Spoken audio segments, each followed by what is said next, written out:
बिस्मिल्लाहिर्रहमानिर्रहीम। अस्सलाम वालेकुम वरहमतुल्लाहि वबरकातुहू।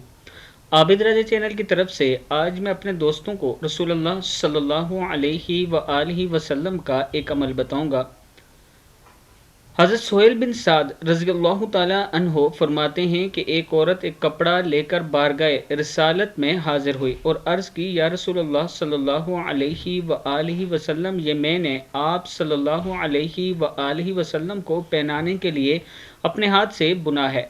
आप सल्लल्लाहु अलैहि व आलिहि वसल्लम ने वो कपड़ा ज़रूरत समझते हुए ले लिया। फिर आप सल्लल्लाहु अलैहि व आलिहि वसल्लम उस कपड़े का तहमद पहने हुए बाहर तशरीफ़ लाए तो एक आदमी ने अर्ज़ की, या रसूलल्लाह सल्लल्लाहु अलैहि व आलिहि वसल्लम, आप ये कपड़ा मुझे पहना दें। फरमाया, हाँ। फिर आप सल्लल्लाहु अलैहि व आलिहि वसल्लम घर तशरीफ़ ले गए, इस कपड़े को उतारा और मांगने वाले के लिए भेज दिया। लोगों ने कहा कि तूने नबी अकरम सल्लल्लाहु अलैहि व आलिहि वसल्लम से कपड़ा मांगा, हालांकि तुझे पता था कि हुजूर सल्लल्लाहु अलैहि व आलिहि वसल्लम साइल को खाली नहीं मोड़ा करते थे। उसने कहा, अल्लाह की कसम, मैंने ये कपड़ा नहीं मांगा मगर सिर्फ इस गर्ज के लिए कि ये कपड़ा मेरी मौत के दिन मेरा कफन हो। हज़रत सुहेल रज़ियल्लाहु ताला अन्हो फरमाते हैं, वही कपड़ा उस शख्स के लिए कफन बनाया गया।